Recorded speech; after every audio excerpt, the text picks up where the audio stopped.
Danes se je zgodil tretji marketinški semafor. Zakaj gre pri tej stvari? Tretji marketinški semafor je enodnevna marketinška konferenca, ki jo organiziramo študenti, študentski klub za marketing v sodelovanju s katedro za marketing ekonomsko-poslovne fakultete. Tradicionalno že tretjič organiziramo ta dogodek. Študent mi je izjemno privlačen, udeležba je super, mi smo ful zadovoljni.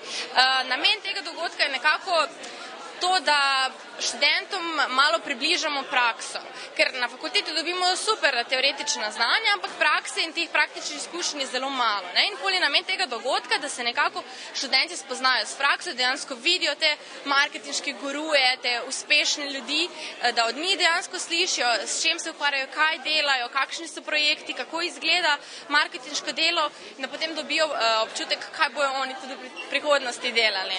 Kakšna je obiskanost?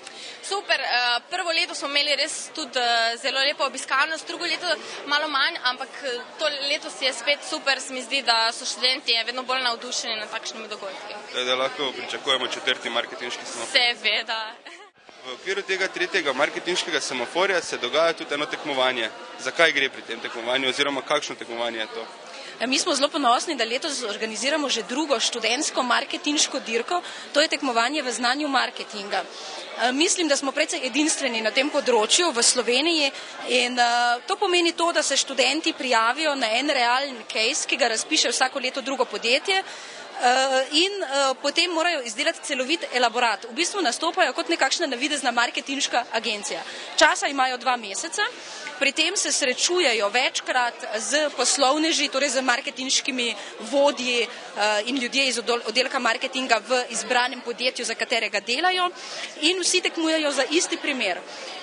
Letos se je prijavilo več kot 70 študentov, ki so bili razdeljeni v 25 skupin, in izbrali smo, 3-članska komisija je izbrala 3 finalne skupine, ki se bodo danes ob 2. uri tukaj predstavile in se borile za zelo, zelo lepe nagrade.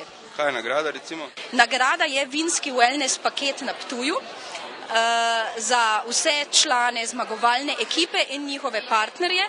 Poleg tega pa Društvo za marketing Slovenije, krovno strokovno društvo v Sloveniji, podeljuje za zmagovalno ekipo tudi brezplačne vstopnice na 13. slovensko marketinško konferenco, ki bo v začetku junija v Portorožu. Koliko je pomembno, da se mladi dotaknejo prakse, tudi ne samo teorije, ki jo pridobijo na faksu?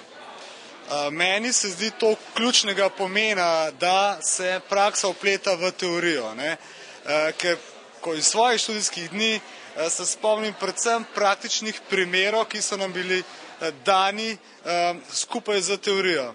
In zelo pomembno je, da so mladi aktivni predvsem na takšnih dogodkih, kot je ta današnji, da teoretično podlago, ki jo dobijo času predavanj, nadgradijo s konkretnimi primeri. Še bolje pa je, da sami tudi že, poskusno izvajajo te aktivnosti, kot je recimo ta dirka, kot jo imajo danes.